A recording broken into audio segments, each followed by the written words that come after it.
नमस्कार दोस्तों, story book 12 में आप सभी का स्वागत है। दोस्तों, बरियारपुर नामक गांव में सुधा नाम की औरत रहा करती थी। उनके दोनों बेटे शहर में जाकर काम करा करते थे। बड़ी बहू का नाम प्रतिभा और छोटी बहू का नाम संध्या था। सुधा और प्रतिभा हमेशा संध्या को तंग किया करती थी, क्योंकि उनके छोटे बेटे ने संध्या से शादी अपनी पसंद से की थी और संध्या एक साधारण से परिवार से थी। एक बार बड़ी बहू प्रतिभा के हाथ से सास का चश्मा टूट गया। प्रतिभा सोचने लगी, ओ ये क्या कर दिया मैंने। अभी तो माँ जी कल ही बनवा कर लाई थी, उनको पता चलेगा तो बहुत गुस्सा होंगी। क्या करूं क्या करूं। प्रतिभा बाहर काम कर रही संध्या के पास गई और कहा, संध्या सुनो, माँ जी के कमरे से झूठे बर्तन ले आओ। संध्या ने कहा, ठीक है दीदी, अभी ले आई। संध्या जैसे ही माँ जी के कमरे में गई तो उसने देखा कि चश्मा नीचे टूटा हुआ है। उसने चश्मा उठाया ही था कि तब तक प्रतिभा माँ जी को लेकर वहां पहुंच गई। प्रतिभा, हे भगवान, माँ जी का चश्मा तोड़ दिया तूने। माँ जी कल ही इसे बनवा कर लाई थी। ये क्या किया तूने संध्या। कोई भी काम ध्यान से नहीं करती हो तुम। कितना नुकसान कर दिया। सुधा ने कहा, ये क्या कर दिया बहू तूने। जब से आई है नुकसान पे नुकसान किए जा रही है। एक तो घर से खाली हाथ आ गई और जो अब मेरे घर में बचा है वो भी तोड़ना चाहती है। संध्या ने कहा, माँ जी ये मैंने नहीं किया है। प्रतिभा दीदी ने मुझे बर्तन लेने भेजा था तो मैंने देखा कि चश्मा टूटा हुआ नीचे गिरा है। प्रतिभा बोली, तू क्या कहना चाहती है कि मैंने तोड़ा है। संध्या ने कहा, नहीं दीदी, मैं तो माँ जी को बता रही थी कि मैंने नहीं किया। यहाँ प्रतिभा रोने की एक्टिंग करके दिखाती है। प्रतिभा, मेरी किस्मत देखो ना माँ जी, आपने देखा ना, आपके सामने मुझे गलत बना रही है। संध्या बोली, नहीं दीदी, मेरा ऐसा कोई इरादा नहीं है। प्रतिभा बोली, चुप रहो तुम, एक तो नुकसान करती हो, ऊपर से झूठ भी बोलती हो। सुधा जी ने कहा, जाओ मेरे सामने से और दोबारा मत आना जब तक घर का सारा काम ना खत्म हो जाए, समझी। तभी प्रतिभा भी बोल पड़ी, हाँ संध्या, उसके बाद तुम जंगल चली जाना, वहां से लकड़ियां काट कर भी ले आना। संध्या बोली, लेकिन दीदी, इन सब कामों को करने में ही शाम हो जाएगी, इतनी जल्दी ये सब कैसे करूंगी। प्रतिभा बोली, मुझे क्या पता, माँ जी ने बोल दिया सो बोल दिया, समझ गई। संध्या बोली, पर माँ जी। सुधा जी बोली, प्रतिभा ने क्या कहा समझ नहीं आया। संध्या बोली, ठीक है माँ जी, जाती हूँ। बेचारी संध्या उदास मन से वहां से चली जाती है। सुधा जी बड़बड़ाई, भगवान करे जंगल से वापिस ही ना आए। मैं अपने बेटे की किसी अच्छे घर में शादी कर दूंगी और दहेज में बहुत सारे गहने और रुपए भी ले लूंगी। ये सब संध्या ने सुन लिया। प्रतिभा बोली, माँ जी, मेरे लिए भी एक सोने का हार ले लेना, आखिरकार मैं भी इस घर की बड़ी बहू जो हूँ। सुधा बोली, ठीक है, जाओ अब मेरे लिए कुछ बढ़िया सा खाने को ले आओ। प्रतिभा बोली, जी माँ जी, अभी लेकर आई। प्रतिभा वहाँ से चली गई। सास सुधा बोली, अब बस इस संध्या को दुनिया से मिटाना होगा। एक बार ये काम हो जाए, मैं पंडितों को जी भर के खाना खिलाऊंगी। संध्या काम करते करते रोने लगी। संध्या सोचने लगी, ऐसा क्या करूं मैं जिससे माँ जी को मेरे बारे में ये सब सोचना बंद कर दें। हे भगवान, मुझ पर अपनी कृपा करो, मैं ये सब बहुत ज़्यादा नहीं सह पाऊंगी। सारा काम करने के बाद संध्या अपने साथ खाने के लिए 4 रोटी और थोड़ी सब्जी बांध के जंगल ले गई। संध्या जंगल में लकड़ी काटने लगती है। उसने लकड़ी का एक गट्ठा बनाया और छांव में बैठ गई। तब उसके थैले से रोटी का डिब्बा नीचे गिर गया। संध्या, अरे मैं तो खाना ही भूल गई। लोग काम करना भूल जाते हैं और मैं हूँ कि खाना ही भूल गई। अब क्या करूँ? अब तो बस जल्दी घर चली जाती हूँ। इसे नहीं खाऊंगी। नहीं, ऐसा करती हूँ, खा ही लेती हूँ। वैसे भी सुबह से कुछ नहीं खाया, फिर रात का खाना भी तो बनाना पड़ेगा। संध्या बैठकर खाना खाने ही वाली होती है, तभी वहाँ पर एक बकरी उसके सामने आकर बैठ जाती है। संध्या बोली, तुझे भूख लगी है? आजा, तू भी खा ले। वह एक रोटी बकरी को दे देती है। बकरी फिर भी नहीं जाती है। इस बार वो एक और रोटी दे देती है और इस बार बकरी चली जाती है। संध्या, कहीं लगता है इसके नसीब में रोटी खाना लिखा था। चलो, इस बेजुबान के पेट में भी कुछ गया। इसके बाद वह थोड़ा पानी पीती है। तब तक जंगल से एक बूढ़ी औरत बहुत सारा सामान लेकर गुजर रही होती है। संध्या बोली, माँ जी, आप इस जंगल में क्यों?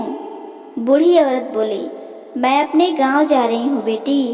ये रास्ता जल्दी पहुंचा देता है, इसलिए यहाँ से जा रही हूँ। औरत बहुत बूढ़ी थी। संध्या को उस पर दया आ गई। संध्या बोली, अम्मा बैठो, मेरे पास 2 रोटी है, आप इन्हें खा लो। वैसे भी मुझे तो घर जाना है, इसलिए इन्हें खाने का तो समय नहीं है मेरे पास। आप मुझे थकी हुई लगती हो, आप इन्हें खा लो। अम्मा बैठ गई और हैरानी से संध्या की तरफ देखने लगी। बूढ़ी औरत बोली, इस जंगल में लगता है भगवान ने तुझे भेजा है मेरे लिए। ला बेटी ला, जोरों की भूख लगी है। मुझे बहुत बुरा हाल है मेरा।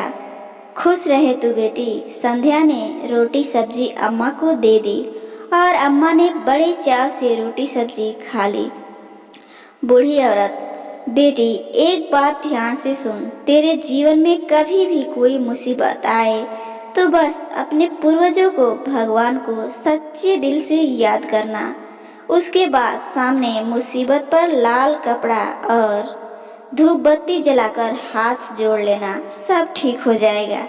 संध्या बोली, धन्यवाद अम्मा, बड़ों की कृपा से ही घर परिवार फलता फूलता है। कभी बरियारपुर गांव में आना होगा तो किसी से भी पूछ लेना मेरी माँ जी का नाम।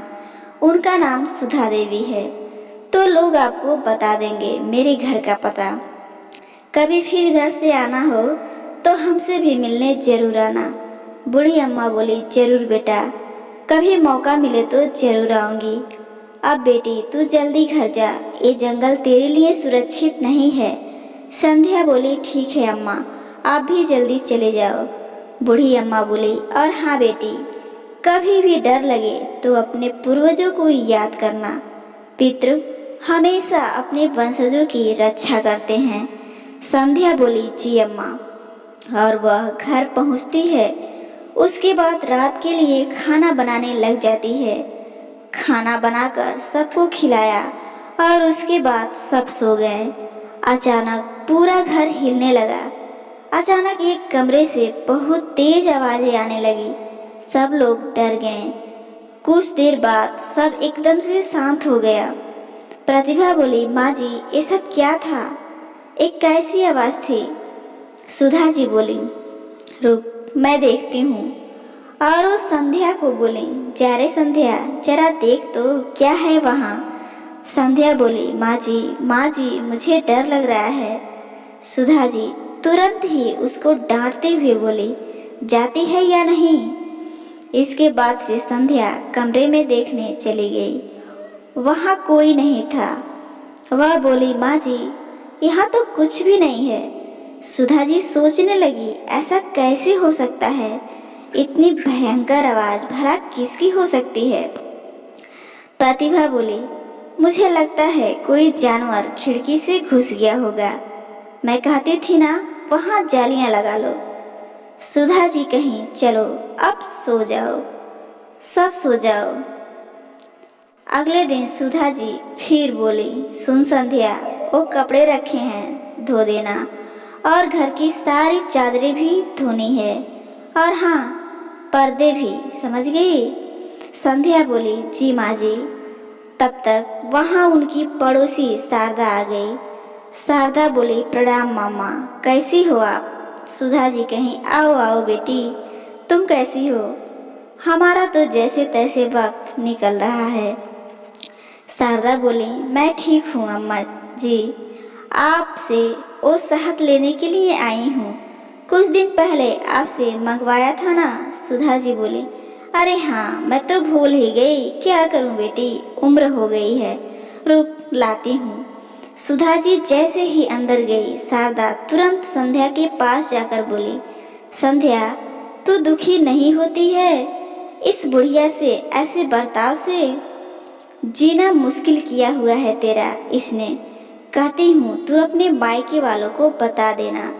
संध्या बोली, नहीं दीदी, मेरे माता पिता गरीब हैं, उन्हें मैं और पीड़ा नहीं दे सकती।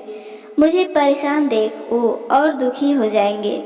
शारदा फिर कही, तेरे लिए मुझे बहुत दुख होता है, तू अपना ध्यान रखना। संध्या बोली, तू मेरी चिंता मत करो दीदी, ओ जैसे भी हैं मेरी सास हैं, गुस्सा करती हैं पर दिल की बहुत अच्छी हैं।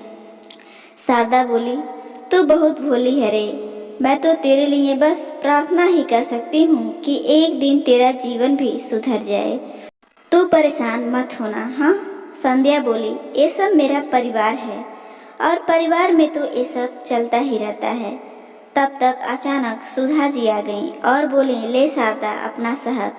शारदा बोली, धन्यवाद अम्मा, अच्छा मैं चलती हूँ। उसने संध्या की तरफ देखा और चली गई। संध्या ने अपना सारा काम किया, पहले कपड़े, फिर घर की साफ सफाई, आंगन की सफाई आदि करते करते ही रात हो गई। रात के समय सुधा जी चिल्लाई, अरे ओ संध्या, खाना बना या नहीं? संध्या बोली, बन गया माँ जी, आप हाथ धो लीजिए, अभी लगाती हूँ। सुधा जी जल्दी से बोली, रख जल्दी, भूख लगी है मुझे बहुत। संध्या, अभी रखती हूँ माँ जी। सुधा जी खाना खाते खाते ही बोली, छी छी थू, कैसा खाना बनाती है तू, ऐसा खाना तो जानवर भी ना खाए। संध्या कही, माँ जी मैं आगे से ध्यान रखूंगी। सास और प्रतिभा ने सारा खाना खा लिया और जानबूझकर बाकी रोटियां और सब्जी छुपा दी। सुधा जी बोली, और ला रोटी। संध्या डर कर बोली, माँ जी रोटियां तो खत्म हो गई। सुधा बड़बड़ाने लगी, इस घर में तो पेट भर के खाना भी नहीं मिलता, जीना दुभर हो गया है, जा बर्तन ले जा। सुधा जी ने प्रतिभा को वो छुपाया हुआ खाना दिया। प्रतिभा ने तुरंत वो खाना गाय को खिला दिया और वापस वहां आकर बैठ गई। प्रतिभा बोली, चलिए माँ जी, कल शादी में भी जाना है, सो जाते हैं। सब ने खाना खाया, किसी ने संध्या को खाने के लिए नहीं पूछा। फिर संध्या ने बर्तन धोए। आधी रात को अचानक आवाजें आने लगी, सब बाहर आ गए। प्रतिभा बोली, माँ जी फिर से यही आवाज़? सुधा जी ने कहा, हाँ, ये आवाज़ तो कल से भी ज़्यादा है। प्रतिभा बोली, माँ जी इस संध्या के वहाँ भेज देते हैं, आप कमरा बंद कर देना। सुधा जी बोली, हाँ सही कह रही हो, अगर वहाँ कोई जानवर होगा तो इसे खा जाएगा। सुधा जी ने संध्या को कहा, जाके देख कौन है वहाँ। संध्या बोली, नहीं नहीं माँ जी, मुझे बहुत डर लग रहा है। सुधा जी बोली, जाती है या मारूं तुझे? संध्या जैसे ही कमरे में गई, प्रतिभा ने दरवाजा बंद कर दिया। संध्या चिल्लाने लगी, माँ जी दरवाजा खोलिए, आप मेरे साथ ये सब क्यों कर रही हैं? माँ जी मुझे डर लग रहा है। सुधा बोली, ये सब मेरे बेटे की जिंदगी में आने से पहले सोचना चाहिए था ना, अब भुगत। दोनों हंसने लगी। संध्या बोली, माँ जी यहाँ तो सांप है, सांप सांप। संध्या जाकर कोने में छिप गई। संध्या को अचानक अम्मा की बातें याद आ गई। संध्या ने तुरंत अपने पूर्वजों को याद किया, हे पितृ मेरी रक्षा करो, कोई तो उपाय दो ताकि मैं इस मुसीबत से बच पाऊं। अचानक वहां पे लाल कपड़ा और धूप बत्ती आ गई।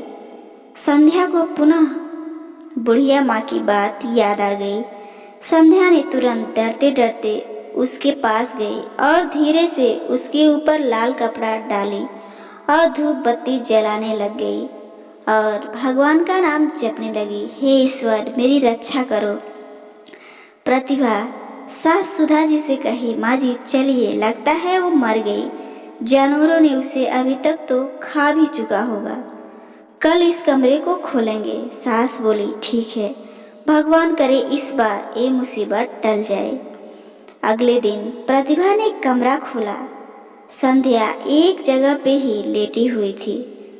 प्रतिभा चिल्लाई। सुधा बोली, क्या हुआ, कहीं भूत देख लिया क्या?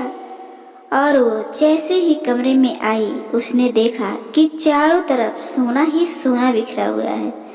सुधा जी खुश होकर कहीं, हमारी तो किस्मत ही खुल गई। प्रतिभा बोली, माँ जी एक साथ दो मुसीबत टल गई, पहली वो मुसीबत और दूसरी गरीबी। आज से हम ऐसो आराम की जिंदगी जिएंगे। माँ जी देखिए ना, इतना सारा सोना, इससे तो हमारी कई पीढ़ियां मजे से अपना जीवन बिता सकेंगी। प्रतिभा जैसे ही सोने का एक गहना उठाती है, यह कहते हुए कि कितना सुंदर है ना माँ जी, मेरे गले में बहुत अच्छा लगेगा। ठीक कहा ना मैंने? तब तक अचानक प्रतिभा को जोर से करंट लगने लगता है और माँ जी को भी सांप पकड़ लेता है और वो दोनों चिल्लाने लगती हैं। चिल्लाने की वजह से ही संध्या उठ जाती है। उसी समय बूढ़ी अम्मा वहाँ प्रकट हो जाती हैं। बूढ़ी अम्मा कहती हैं, ये सब केवल संध्या का है। इस खजाने में किसी ने भी बुरी नज़र डाली तो उसे छोड़ूंगी नहीं मैं। प्रतिभा ने वो हार फेंक दिया। संध्या हाथ जोड़कर बोली, बूढ़ी अम्मा, माँ जी और प्रतिभा दीदी को छोड़ दो आप। बूढ़ी अम्मा ने कहा, नहीं बेटी, ये सब तुझे जीने नहीं देंगे। मेरे होते हुए तुझे कोई तंग नहीं कर सकता। संध्या बोली, अम्मा आपके आगे हाथ जोड़ती हूँ, कृपया छोड़ दो इन्हें। बूढ़ी औरत बोली, ठीक है, और दोनों बच जाती हैं। संध्या कहती है, तो माँ जी आप ठीक तो हो ना?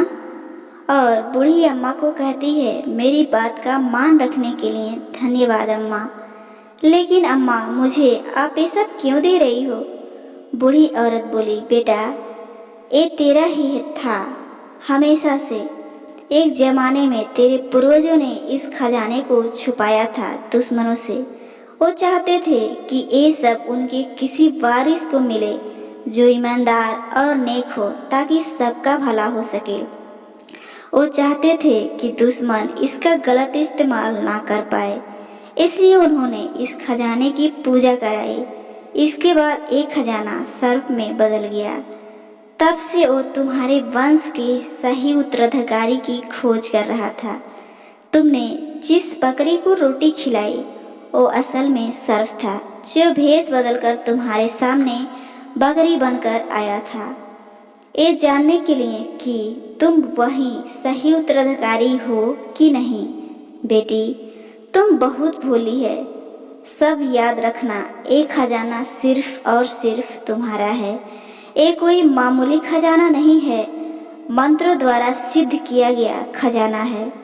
याद रखना, इस खजाने की सुरक्षा स्वयं सर्पदेव करते हैं। इसलिए संध्या तुम इसके खो जाने की चिंता मत करना, ये हमेशा तुम्हारे पास रहेगा। तुम्हारा कल्याण हो बेटी। तब सास को समझ आया और वो बोली, संध्या बेटा, मैंने हमेशा तेरे साथ बुरा किया।